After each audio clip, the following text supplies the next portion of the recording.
um dos maiores e melhores clássicos de futebol no Brasil. Duas equipes fortes e tradicionais. Uma partida que já passa dos 100 anos. Eu estou falando do maestro de hoje, que é o Clássico Rei. E para bater um papo com a gente, ninguém menos do que Hilton Oliveira Júnior. Fala, campeão. Satisfação te receber aqui no Maestros da Bola para falar dessa história gigantesca que é o Clássico Rei. Prazer, meu querido Paulinho, agradecer o convite. É sempre bom falar de futebol e falar desse clássico que, para mim, é um dos maiores do Brasil, inquestionavelmente. Para nós, cearenses, é o maior. E nós somos privilegiados por ter o Renato, que nasceu aqui, muito cedo foi morar em São Paulo, né, que tem na veia, né, essa questão do futebol, e com esse trabalho que qualquer desportista, independentemente de Ceará ou de Fortaleza, né, amantes do futebol, não pode deixar de ter no seu acervo. Fala do maior clássico nordestino. E é um privilégio ser o primeiro almanaque que fala de um clássico no Brasil. Quer dizer, São Paulo não tem, Rio Grande do Sul não tem, os grandes centros não tem. E para a gente foi uma honra muito grande e poder principalmente fazer esse lançamento, né, Paulo? Sensacional. Já que você citou, deixa eu mostrar aqui. José Renato Santiago Júnior, ele que é o responsável por essa pesquisa gigantesca. Não deve ter sido fácil, né? E o Hilton participou diretamente nesse lançamento e na divulgação desse trabalho, tá? Vamos falar muito sobre o Clássico Rei, tá certo? Hilton, se alguém quiser, antes da gente começar aqui, se alguém decidir, alguém quiser adquirir esse almanaque, ainda tem, cara? Temos, a primeira edição, a gente tem ainda uns exemplares em casa, e quem é responsável agora pela venda de todas as obras do Renato Satti é o Memofute, do qual eu sou presidente. Vou deixar aqui o meu contato, 986733623. Você entra em contato com a gente e a gente vê a melhor forma de entregar. Porque às vezes a pessoa quer pegar, conhecer, muita gente quis bater um papo comigo, tirar uma foto, que é uma honra muito grande, mas você não vai se arrepender, porque aqui são fichas técnicas, né, que são mais das 600 edições já do nosso clássico. Nós tivemos o último agora vencido também pelo Ceará, né, pela Copa do Nordeste, na reabertura do Castelão, e automaticamente está fora daqui. Mas os outros estão atualizadíssimos, então você vai ter à sua disposição, falando das grandes goleadas, dos técnicos, dos jogadores, tem destaques ali importantes que a gente vai até falando aqui durante o programa. Não vamos falar tudo, porque senão quebra aqui, né, a surpresa do almanaque, mas é sempre bom falar de clássico, né? Beleza. Em 1918 foi o primeiro clássico. Foi o primeiro clássico. Ceará e Fortaleza, obviamente. E aí, a partir daí, começa uma história gigante. Vamos conversar sobre isso. Pode começar aí com algumas ilustrações sobre esses 100 anos. Mais de 100 anos, né? Exatamente. E os dois, né, são duas instituições seculares, né? Verdade. Ceará é de 1914, Fortaleza de 1918. Né? Fortaleza começou lá atrás com o nome de Estela, o Ceará com Rio Branco. Isso. Então, e dali foi, todo mundo sabe que da Estela houve uma fusão do Maguari, e isso fortaleceu ainda mais a torcida do Fortaleza, né? Que era uma torcida tida como elitizada. A do Ceará já era mais o povão, né? E encaixou ali, né? Fez esse casamento perfeito. Há rivalidade? Lógico que há, que é aquela rivalidade que a gente bate muito nessa tecla para que fique só dentro das quatro linhas, né? Aquela rivalidade de você buscar a vitória. Mas Ceará e Fortaleza mexe, aquele time quando está mal, ele se prepara, porque é o jogo da vida deles, é a maior vitrine, e jogadores às vezes que estão para surgir, a gente pode tocar aqui num assunto legal, que a gente vai até homenagear esse ano, o Marco Aurélio, que jogou, eu joguei categoria de base do Ceará, e o Marco Aurélio passou por todas, antigamente tinha Baby, o Dente Leite, a escolinha, e você até o juvenil você jogava com 20 anos, né? Hoje garotos se revelam aí com 14, 15 anos, o caso do Hendrick agora no Palmeiras, né? O próprio Arthur aqui do Ceará, que também foi uma grata surpresa.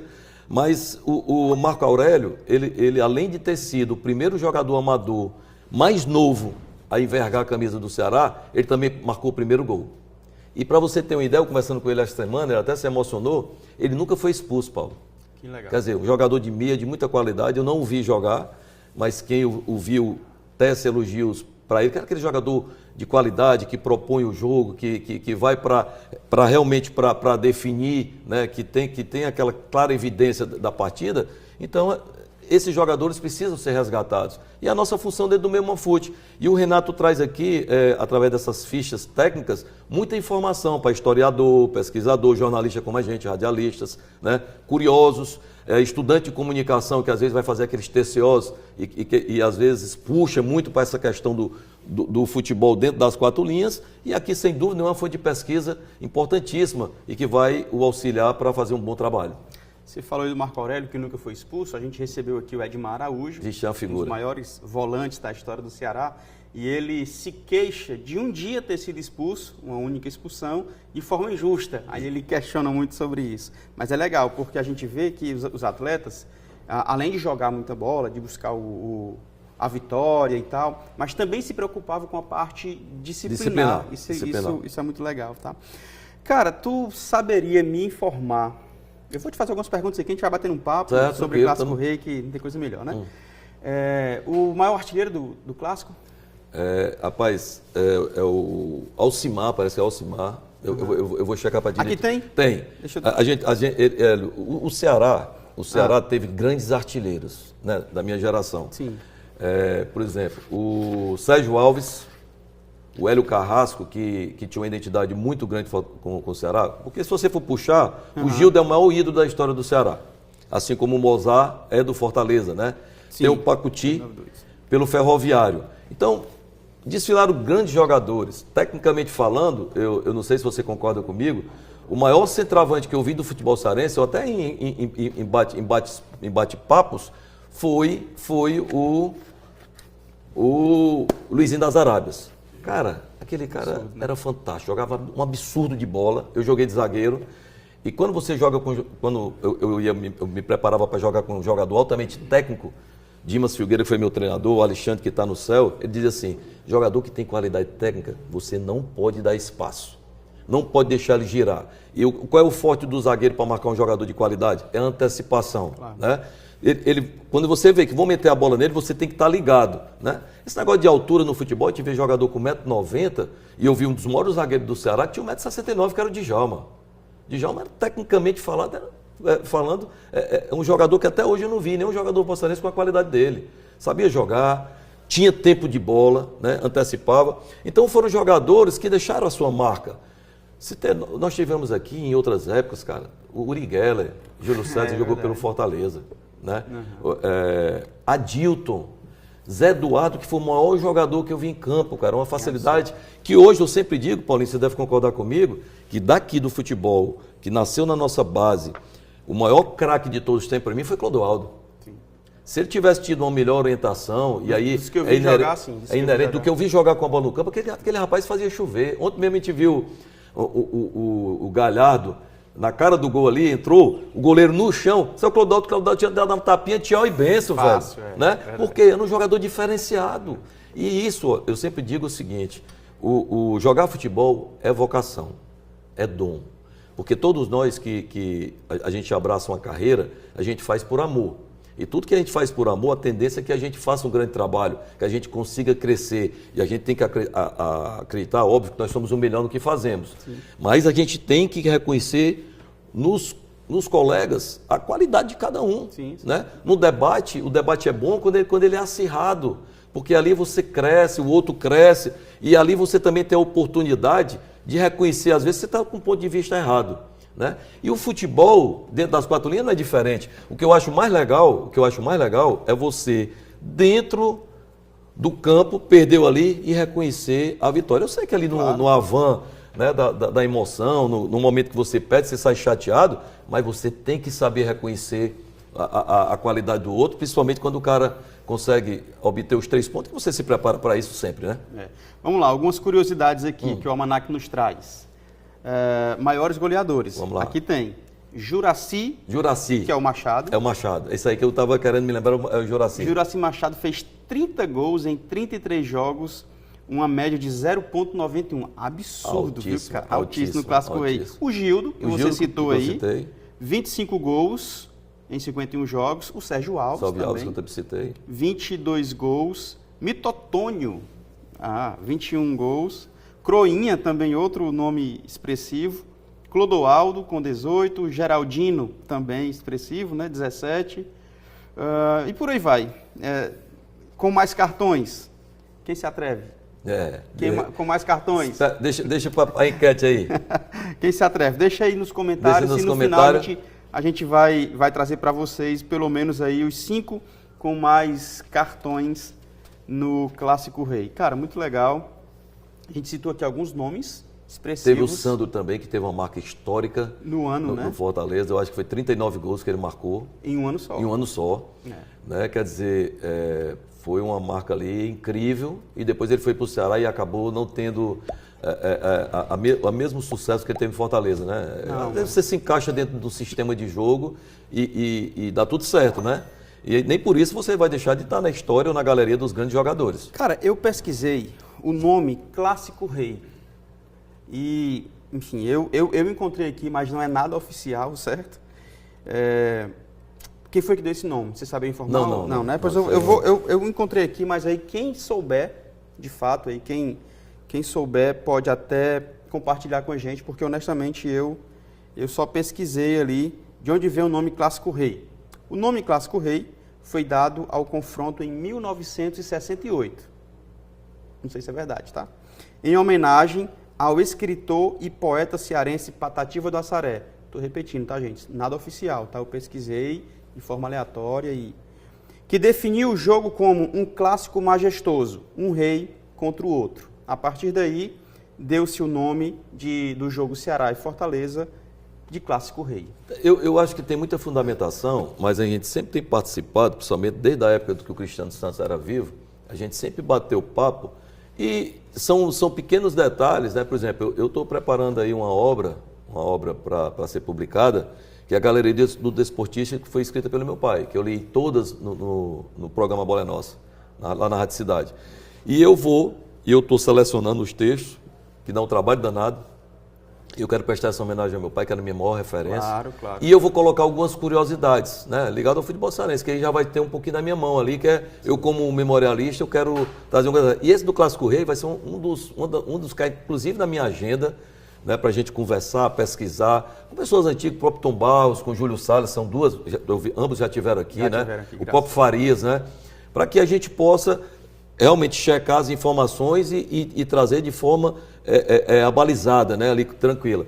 Mas são curiosidades interessantes, né? Por exemplo, tinha um cara que vendia muito sanduíche no PV, que ele ficou muito conhecido, né, aqui. E está lá na Galeria do Desportista do meu pai. Legal, quer dizer, personagens marcantes, como tinha o Bodin, que tinha até a banca, que era torcedor do Ferroviário. Muito né? legal. A Dona Filó, né? que era uma torcedora símbolo. Né? Então, essas coisas que você tem que trazer para o torcedor, porque lamentavelmente, Paulo, o trabalho com memória é muito difícil. O povo, e eu me incluo também no meio, tem memória curta. E você não existe, aliás, eu sempre digo o seguinte, não existe presente sem passado. Né? Alguém lá atrás, né, fez essa pavimentação, né, abriu esse caminho para que as coisas melhorassem hoje. Porque você sabe que 98% dos jogadores não ganham mais que um salário mínimo. Sim. Imagine lá atrás, como é que os contratos eram feitos. Conversei com o Gildo, conversei com o Pacuti. O que esses caras sofreram na mão de empresários já naquele tempo, assinaram contratos em branco, porque eles não interessavam o dinheiro, eles queriam estar em campo, jogando. O Gildo terminou, vou deixar aqui como presente para os nossos telespectadores, ele terminou os últimos dias de vida com 2 joelhos estourados, atrás de cirurgia, sem poder andar, fruto de quê? De infiltrações que tomava naquele tempo. Né? Então os jogadores não tinham as condições que tinham hoje. E às vezes eu fico aqui conversando, eu não sou tão velho, eu fico dizendo assim, poxa, o cara hoje reclama de tudo, andam de avião, tem um baita no centro de treinamento, tem alimentação no CT, você passa o dia todo ali por conta do clube. Antes o cara ia para casa e às vezes não tinha nem o que comer em casa. Os atletas românticos e apaixonados pelo futebol, gostavam da profissão, eram um alvo constante de empresários mal intencionados. Mal intencionados é outra coisa. E os caras entravam em campo e arrebentavam. E arrebentavam. Eu fiz preliminar no Castelão, cara, 1h30 da tarde. Verdade. 1h30 da tarde e 3h30 o profissional estava entrando em campo. Hoje você não pode, tudo bem, jogo 9 horas da manhã, e aí eu tenho que abrir um parênteses para parabenizar o Marco Gaúcho, presidente do SAFES, que briga pela classe, briga no bom sentido, dessa questão de preservar a integridade física dos atletas, que antes ninguém se preocupava com isso, é verdade, Mas, cara, hoje não se pode mais jogar quarta, domingo, que o pessoal fica reclamando, cara. O pessoal tem que mostrar futebol dentro de campo, qualidade, né, e comprometimento profissional. Né? E isso eu via nos jogadores antigos. O que eu bati de papo, como esse trabalho que você faz hoje, com grandes jogadores, e eu fico muito triste de eu não ter tido a oportunidade de homenagear o Gildo, o Pacuti, o Mozart ainda conheci ali, que eu sou do bairro do Benfica, né, como Tom Barros, e eu não pude homenageá-los, porque eu acho que homenagear essa questão depois que você morreu, homenagem em memória, eu acho o fim da picada. Você tem que valorizar o cara em vida. Eu vejo a emoção, você vai ver lá, você e o Paulo Sérgio agora no nosso evento. As pessoas choram, se emocionam, porque estão fora dos holofotes. Às vezes o neto não sabe o que o avô fez, cara. A gente vê isso aqui, isso é muito legal, cara. É muito legal, bicho. Não tem preço. Cara, a gente recebeu aqui Gomes Farias, torcedor declarado do Ceará. Recebemos aqui o Júlio Salles, torcedor declarado do Fortaleza. E temos aí outros nomes, outras personalidades, outras celebridades, por exemplo, Raimundo Fagner, torcedor declarado do Fortaleza.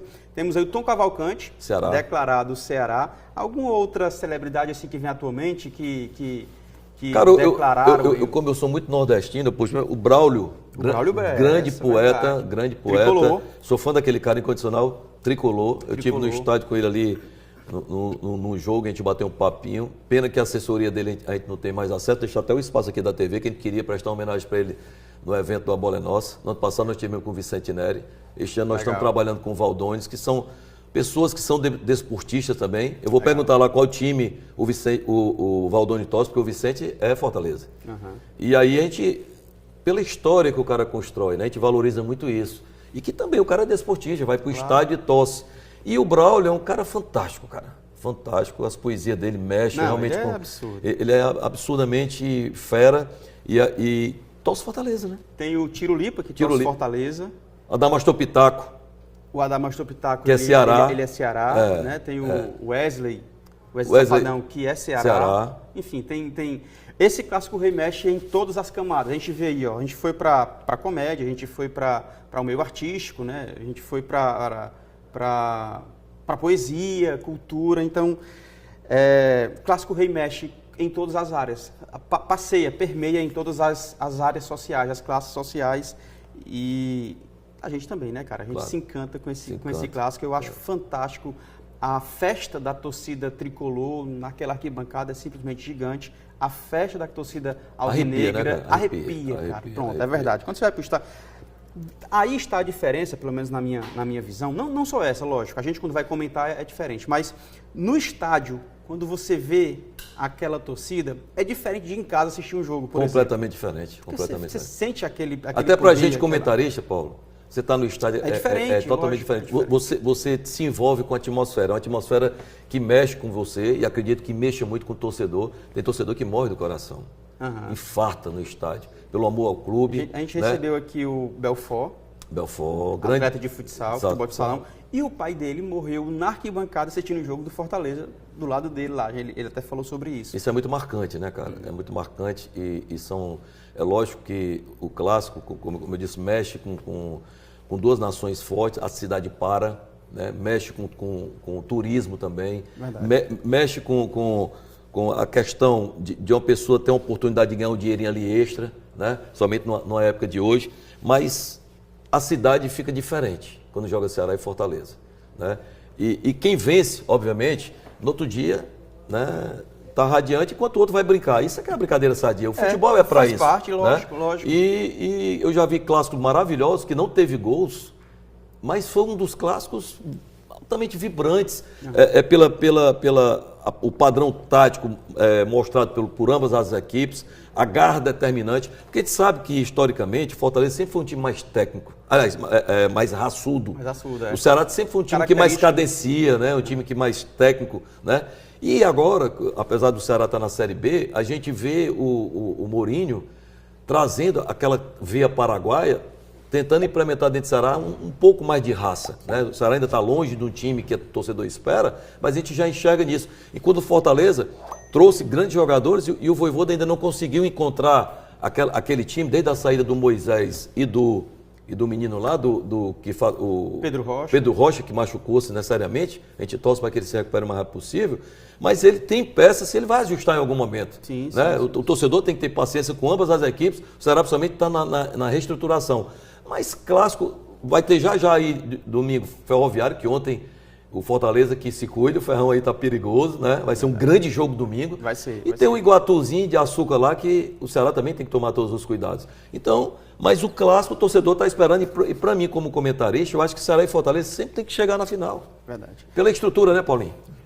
Tem que chegar. Eu honestamente gostaria que nesse eu acho específico que fosse Iguatu e Ferroviário. E Iguatu, exatamente. Pra gente seria interessante, né? Como comentarista. Seria porque a gente... Quebrava essa... Primeiro porque quebrava isso. Segundo porque ressurgiria novas forças no nosso futebol. E o Ferroviário também, tá precisando disso. Assim como o Iguatu, teria o resultado de um trabalho muito bem feito e planejado. E o Ferroviário, você sabe, tem 9 títulos estaduais. 9 títulos estaduais, né? Tem muitos títulos de 23 ou 24 vice-campeonatos, né? Quando ano passado. Recebemos aqui, recentemente agora, você pode pesquisar aí no YouTube, na nossa playlist, Evandro Ferreira Gomes, o almanac grande historiador, pesquisador, Ferrão, fez também as crônicas corais fantásticas. Então, vai estar comigo fantástico. No meu evento também. Indicou até o Marcelino, para que fez o canal para a gente. O Evandro, ele coordena o Futefórum e ele respira, cara, respira a memória, cara. Cara, seguinte, a gente fechou aqui nosso primeiro programa, nosso bate-papo, mas já que você falou de Futefórum, no próximo programa eu queria te convidar para a gente falar sobre o Memofute, sobre algumas curiosidades sobre o Clássico Rei, inclusive a enquete que nós fizemos aí, né? O jogador que mais recebeu. Vamos aguardar aí, vamos aguardar. Receber o cartão. Prazer, então, Paulinho. Satisfação, prazer, estamos cara, sempre às suas ordens, a satisfação é minha. Espero que você também possa comparecer um dia lá no A Bola é Nossa, aos domingos. Eu gosto sempre ao vivo lá, como nós estamos batendo esse papo aqui, para a gente falar sobre futebol cearense, né, sobre memória, que eu estou feliz que eu dei esse pontapé aí no rádio, trazendo o Museu da Chuteira que meu pai tinha escrito lá no Diários Associados, no antigo unitário. E você está trazendo as entrevistas belíssimas. Eu até pedi para que você nos ceda, né, todas essas entrevistas para a gente colocar no nosso acervo, que nós estamos recomeçando a estruturação do Memofute, mas daqui a pouco a gente fala mais o que é o Memofute, que seria interessante para os telespectadores tomarem conhecimento e também poder nos ajudar a colocar o Memofute no devido lugar. Show de bola, meu irmão. Muito obrigado. É isso, meu povo. A gente tem uma lista gigante do futebol cearense. Eu costumo falar que Maestros da Bola é o maior e melhor acervo do esporte cearense e dos cearenses no esporte, tá? Eu te espero no próximo episódio com o Hilton Oliveira Júnior. Eu me despeço por aqui. Fique você e toda a sua família na paz de Cristo e lembre-se, seja memorável sempre. Valeu!